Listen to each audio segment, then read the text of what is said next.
What's going on, you guys? Jaybird back at you, and it is Paranormal Wednesday once again. Man, I'm excited to be here. I don't have anything special for you guys this week. Just going to tell you a couple of my personal experiences, but I do have some things lined up. Um, that I'm working on with some featured guests and such, and all that stuff. So that's something to look forward to. Later on in this video, I will have the results of the contest and the free book giveaway. This Is Who I Am by Gary Hardwick. So just watch all the way through so you can find out if you want a free book. I'm just going to tell you a couple of my personal experiences. I've already touched on the Bigfoot and UFOs, so I'm going to devote this one to a couple of ghost-related stories. These are things that I've witnessed myself. I'll just go ahead and get started with the first one. I was around 17 or 18 years old, which would put this around 93, 94. I'd been to a friend of mine's house. It was late at night. I'd been out there. We were playing cards and just chilling, doing what, young kids do when they're that age. And I'd left his house, and he lived way out in the country, by the way. I'd left his house, and I was by myself, so I was on my way home, and I had to go down a big old country road, pretty long country road. And on this country road, at one point, there is probably a 3/4 of a mile to a mile gap where there's nothing there. There's no houses, nothing. There's like woods on each side and a couple of small fields that I passed. I'm just driving along, minding my own business, not bothering nobody, not really paying attention to anything other than the road, and it's kind of in my own thoughts, that kind of thing. And I passed a girl. Um, it didn't really hit me as I was passing her. But like as soon as I passed her, it hit me. I was like, man, what did I just see? And the reason it struck me as odd is because the clothes that she was wearing. The clothes that she was wearing was like what you would see from like in the Western days. Like what you would see on a cowboy movie or something, the women would wear. She had like a long dress on that went to the ground. It was white or light colored with like small designs on it. One of those things, one of those bonnet thing kind of things on her head. And, and it gave me chill bumps when I realized what I just saw. Because what in the world would anybody be doing dressed in those clothes in 1993 or 1994? Out in the middle of the country like that? I have no idea. It gave me a real eerie feeling. I didn't turn around to go investigate further by no means. I took my butt home. And that has always haunted my memory of what did I really see? What was really going on there? Can I prove it was a ghost? No. Because there's always that slight possibility that a person was standing there dressed like that. Who knows why? Maybe it was some kids pulling pranks on somebody, or it could have been anything. So I cannot rule out and say for sure that it was a ghost. I do know that it gave me an eerie feeling. It was out of place, and it was very, very odd. It was just, too weird for me. And it just made me feel like it was a ghost anyway. That's the first story.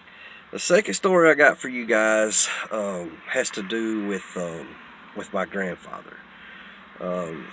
This is something that most of you guys probably don't know. This is something that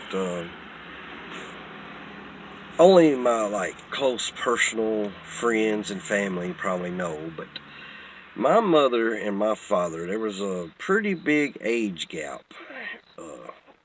My father was 31 years older than my mother. My father was born in 1922. My mother was born in 1953. So There was a pretty good age gap there. But my dad's father, he lived to be 91 years old.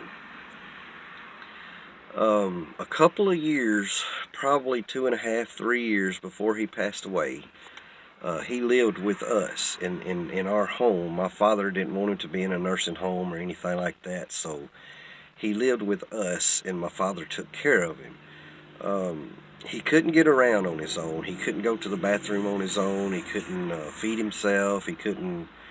There was just a lot of things he couldn't do because of his old age, and he had gotten cancer, and he was battling cancer that whole time he lived with us. Very, very weak, and just, he was just an old man. He was a great man, though. I couldn't ask for a better grandfather. When he was younger and more healthy, he was just vibrant. He was super duper nice.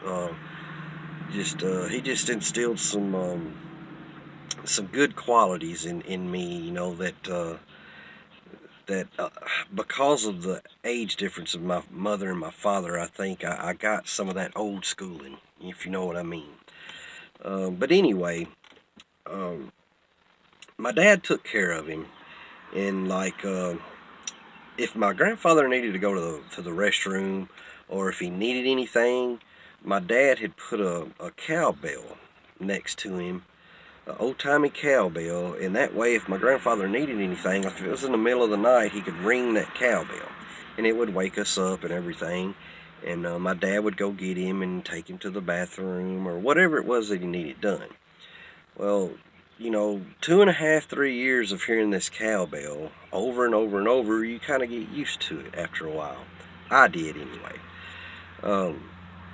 So then it comes a time the cancer finally just gets him. There's nothing that nobody else can do, and my grandfather passes away. Well, I don't know, it's probably maybe a week and a half after he had passed away, or it could have just been a few days. I don't really remember. This was a weekend night. I was up by myself. My parents let me stay up late on the weekends. I was young too, by the way. I was probably 11 or 12 years old. And I was sitting there watching TV, and I heard the cowbell. Now, at first, I guess because I was so used to hearing it, it didn't dawn on me what I was hearing. I was just so used to hearing it, I didn't go, I just kind of, I don't know how you explain it, just kind of didn't pay that much attention to it at first. And, like, right at the very second that it dawned on me what I was hearing, I was sitting on a couch, and the couch was right beside a wall. Right at the second that it dawned on me that what I was hearing was my grandfather's cowbell, and my grandfather had passed away just a few days ago, I heard this scratch on the wall, just very, very loud, right beside my head. Okay, and that scared me. I took off running, woke mom and dad up, told them what was going on. They didn't hear it. They didn't hear it at that time. I was just scared to death. I mean, I know that I heard it. I know what I heard, and my father just kind of like, son, it's just you're just hearing things. It's your mind playing tricks on you, this, that, and what have you. My mother didn't say very much. I think it kind of freaked her out. But a few nights after that, my mother heard the same thing. And then she believed me, because she heard it too. She heard it as well. I know what I heard, and I know it was that cowbell. And I can't explain what the scratch was on the wall beside me, but it scared the bejeebies out of me. And it wasn't, well, I guess it was a pretty good while after these episodes. My father was asleep one night, and he just woke up in the middle of the night crying and sobbing and just crying his eyes out. And, of course we were like, Dad, what's wrong, and my mother was like, what's wrong, hon? And he said that he had felt a very, very heavy weight on his chest that made it just like almost impossible to breathe. And he was getting to the point of panicking because he couldn't breathe very well. And he said that his father, which was my grandfather, the one I'm talking about in this story, came to him right there at his bedside and told him, said, son, take a hold of God's hand and never let go. And right as he said that, my dad said that that weight just lifted completely off of him and he could breathe. And that's when he started crying and sobbing. I mean, it was a very emotional thing that happened. Um, and I don't know. There's no explanation to me. I happen to believe in these paranormal things. I believe that there is a whole lot of stuff out there that we just don't know about. And, what can I say? That's what I personally believe. I'm sure there's somebody out there who could probably find a million ways to debunk what I'm saying, but you never know. Um, I'm just a believer, just from personal experience and also from people that I trust with all my heart, things that they've told me.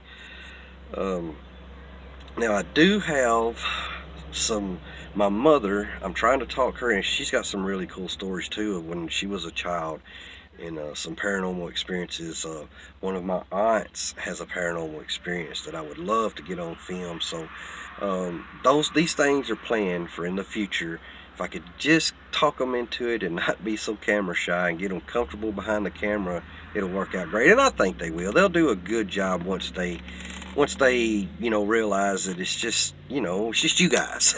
It's not like it's people judging them and all this stuff. So there's my stories. I'm glad to share it with you. I hope you guys enjoyed it. And if you'll give me just a second, I'll be right back and we'll get on with the winner of the contest. So good luck to whoever it is.